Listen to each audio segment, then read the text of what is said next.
नमस्कार विद्यार्थी मित्रांनो, स्वागत आहे तुम्हा सर्वांचं महा एक्झाम पॉइंट या आपल्या एज्युकेशनल यूट्यूब चॅनलवरती।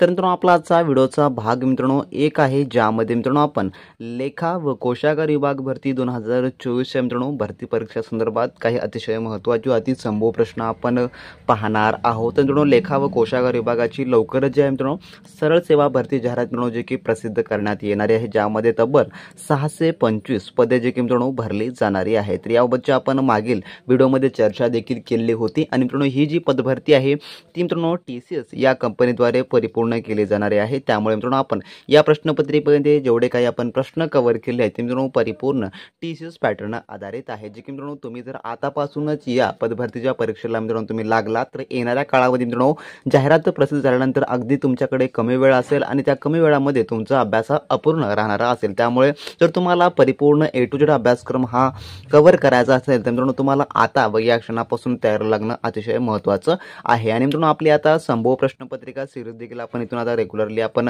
पाहणार आहोत, ज्यामध्ये सर्व काही अतिसंभव प्रश्न आपण सोडवणार आहोत। तर मित्रांनो आजचा आपला हा व्हिडिओ पहिला असेल, ज्यामध्ये आपण लेखा व कोशागार विभागाकरता काही आपण अतिसंभव प्रश्न पाहणार आहोत। तर पाहूया आपल्या आजच्या या भाग 1 मधील काही महत्त्वपूर्ण प्रश्न। तर यामधला मित्रांनो आपला प्रश्न क्रमांक 1 असा आहे, जो की प्रश्न पहिला, महाराष्ट्र शासनाने लेखा व कोशागार विभागाची स्थापना कधी केली? तर लेखा व कोशागार विभागाची स्थापना कधी केली असा देखील प्रश्न तुम्हाला येऊ शकतो। तर याचं उत्तर आहे ऑप्शन नंबर ब, जे की 1 फेब्रुवारी 1962 रोजी जे आहे थोडक्यामध्ये लेखा व कोशागार विभागाची स्थापना करण्यात आली। तुम्हाला डायरेक्टली वर्ष देखील परीक्षेमध्ये विचारलं जाऊ शकतं। तर 1962 हे वर्ष आहे। जर तारखेसोबत विचारलं तुम्हाला तर 1 फेब्रुवारी 1962 असं होणार असेल। त्यानंतरचा पुढील प्रश्न क्रमांक 2 असा आहे दुसरा, लेखा व कोशागार विभागावर कोणाचे नियंत्रण असते? तर याचं जे उत्तर आहे ते आहे ऑप्शन नंबर ब, जे की वित्त विभागाचे नियंत्रण असते। लेखा व कोशागार जे संचालन आहे त्यावर जे आहे जे नियंत्रण असतं ते वित्त विभागाचं असतं। वित्त विभागाच्या देखरेखीखालीच हे विभाग काम करत असतं। ऑप्शन नंबर ब हे याचं उत्तर होणार असेल। त्यानंतरचा पुढील प्रश्न, जो की प्रश्न 3 आहे, लेखा व कोशागार संचालनाचे मुख्यालय कोठे आहे? तर लेखा व कोशागार संचालनाचे मुख्यालय, तर याचं जे उत्तर आहे ते आहे ऑप्शन नंबर क, मुंबई या ठिकाणी आहे। ऑप्शन नंबर क हे या प्रश्नाचं उत्तर होणार असेल। त्यानंतरचा पुढील चौथा प्रश्न असा आहे, लेखा व कोशागार संचालनाची एकूण किती प्रादेशिक कार्यालये आहेत? तर किती प्रादेशिक कार्यालये या ठिकाणी विचारलेलं आहे। तर याचं उत्तर जे आहे ते आहे ऑप्शन नंबर अ, जे की 6। तर प्रादेशिक कार्यालय हे वेगवेगळ्या जे काही प्रशासकीय प्रदेश आहेत, प्रशासकीय जिल्हे, त्यामध्ये यांची जे काही संचालनाची जे की कार्यालय आहेत। ऑप्शन नंबर अ हे या ठिकाणी याचं उत्तर होणार असेल। त्यानंतरचा आपला पुढील प्रश्न, जो की प्रश्न क्रमांक 5 असा आहे, हितवादी या वृत्तपत्राचे जनक कोण आहेत किंवा कोणाला म्हटलं जातं? तर याचं उत्तर आहे ऑप्शन नंबर ड, गोपाळ कृष्ण गोखले यांना जे आहे हितवादी या वृत्तपत्राचे जनक असं जे आहे ते म्हटलं जातं।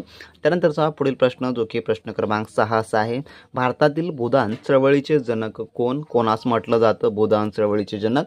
तर याचं उत्तर आहे ऑप्शन नंबर ब, जे की आचार्य विनोबा भावे यांना जे आहे भारतातील भूदान चळवळीचे जनक असे जे आहे ते म्हटलं जातं। त्यानंतरचा पुढील प्रश्न, जो की प्रश्न क्रमांक 7 असा आहे, सरहद गांधी या नावाने कोणाला ओळखलं जातं? तर याचं उत्तर आहे ऑप्शन नंबर, जे की क, खान अब्दुल गफार खान यांना जे आहे जे की सरहद गांधी या नावाने ओळखलं जातं। जर मित्रांनो तुम्हाला लेखा व कोशागार विभागाची मित्रांनो तर परिपूर्ण तयारी आतापासूनच करायची असेल तर मित्रांनो आपल्याकडे TCS पॅटर्न आधारित लेखा व कोशागार विभागासाठीचे स्पेशली मित्रांनो टेस्ट सिरीज व नोट्स आता उपलब्ध आहेत। जर तुम्हाला ते मिळवायचे असतील किंवा परचेस करायचे असतील तर मित्रांनो डिस्क्रिप्शन बॉक्समध्ये आपल्या ऑफिशियली व्हॉट्सअप सेलची लिंक दिली आहे। तुम्ही त्यांच्याशी कॉन्टॅक्ट करून मित्रांनो ते सर्व काही A to Z TCS pattern आधारित मित्रांनो मटेरियल घेऊ शकता व चांगल्या आणि उत्तम तयारीला मित्रांनो तुम्ही लागू शकता। आणि मित्रांनो परीक्षेमध्ये देखील तुम्हाला त्यामधलं 100% विचारलं जाणार असेल, त्यामुळे इतरत्र कोणतेही बुक्स न खरेदी करता किंवा महागडे कोचिंग न लावता तुम्ही डायरेक्टली आपल्या या साध्या व एकदम एक्झॅक्ट कोर्स संदर्भात तुम्ही जाऊन त्या परीक्षेचा परिपूर्ण अभ्यासक्रम हा कव्हर करू शकता। आता ज्या विद्यार्थ्यांना मिळवायचं आहे, ज्यांना आतापासून तयारी करायची आहे आणि 100% त्यांना लेखा व कोशागार विभागामध्ये पद मिळवायचं आहे, त्यांनी तयारीला लागा आणि डिस्क्रिप्शन बॉक्समधल्या लिंकवर क्लिक करून सर्व काही तुम्ही मिळवून घ्या मित्रांनो, आणि सर्व काही ते तुम्हाला परीक्षेमध्ये येईलच। त्यानंतरचा पाहू आपला प्रश्न क्रमांक 8, जो की आपला पुढील प्रश्न आहे, ग्रामपंचायती संघटित करण्याची तरतूद भारतीय राज्यघटनेच्या कलम क्रमांक डॅशमध्ये करण्यात आली आहे? तर कितीमध्ये? त्याचं उत्तर आहे ऑप्शन नंबर ब, जे की 40 मध्ये करण्यात आली आहे। त्यानंतरचा प्रश्न 9 आपला पुढील, महाराष्ट्रातील हा विभाग पूर्वी निजामाच्या राज्यात होता. तर याचं उत्तर आहे ऑप्शन नंबर अ, जे की मराठवाडा हा जो आहे जो की पूर्वी निजामाच्या राज्यात होता. ऑप्शन नंबर अ हे याचं उत्तर होणार असेल.